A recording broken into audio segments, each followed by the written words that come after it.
পুরো বিচার প্রক্রিয়া হাসিনা আমলে প্রশ্নবিদ্ধ ছিল। এইখানে হাসিনার সহযোগী হিসেবে তাপস নানকের মতো অপরাধী যুক্ত ছিল। তারা বিভিন্নভাবে উস্কে দেওয়ার চেষ্টা করেছে, কিন্তু আমরা দেখতে পাচ্ছি এখনো কোথাও তাদের কোনো নামগন্ধ নেই। এই বিডিআর হত্যাকাণ্ডের সাথে তাদের কোনো নামগন্ধ নেই। তাহলে কেমন তদন্ত হচ্ছে এটি আমাদের জানার খুব ইচ্ছা। আমরা রাজপথে আছি এবং দাবি আদায় না হওয়া পর্যন্ত রাজপথে থাকবো ইনশাল্লাহ। অন্যায়ভাবে চাকরিচ্যুত হয়েছেন তাদেরকে অতি দ্রুত সময়ের মধ্যে রাষ্ট্রীয় মর্যাদা সহ চাকরিতে পুনর্বহাল করতে হবে।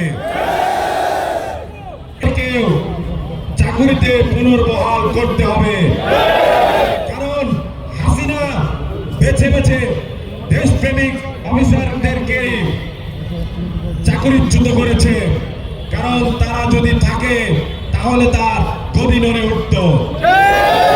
সংগ্রামী ভাই এবং বন্ধুগণ, আমি আমার বক্তব্য দীর্ঘায়িত করব না। আমি পিলখানা হত্যাকাণ্ডে প্রহসনের বিচারে সকল শহীদ পরিবার, চাকরিচ্যুত ও ক্ষতিগ্রস্ত বিডিআর এবং নিরপরাধ জেলবন্দি বিডিআর সদস্যদের এবং তাদের পরিবারের যে দাবিগুলো সেগুলো পাঠ করব এবং তারপর আমরা পরবর্তী কর্মসূচির দিক নির্দেশনা দেব। থানার ভেতরে ও বাইরে 18টি বিশেষ আদালত এবং মহাপরিচালক ও অধিনায়কের সামারি কোর্ট গঠন করে যে সকল বিডিআর সদস্যদের চাকরিচ্যুত করা হয়েছে তাদের সকলকে চাকরিতে পুনর্বহাল করতে হবে।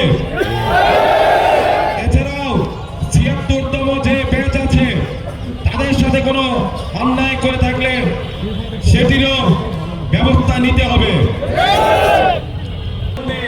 বিডিআর সদস্যদের অনতিবিলম্বে মুক্তি দিতে হবে এবং উদ্দেশ্য প্রণোদিত প্রহসনের বিস্ফোরক মামলা বাতিল করতে হবে। ৩. গঠিত কমিশন পরিধির ২-এর ধারা বাদ দিতে হবে। একই সাথে তদন্ত কমিশনের প্রধানকে আপিল বিভাগের মুক্তি দিতে হবে এবং পিলখানা হত্যাকাণ্ডের সঠিক কারণ উদ্ঘাটন, মূল ষড়যন্ত্রকারী ও হত্যাকারীদের চিহ্নিত করে দৃষ্টান্তমূলক শাস্তির আওতায় আনতে হবে। সর্বমোট ৭৪ জনের হত্যাকারীর বিচার নিশ্চিত করতে হবে।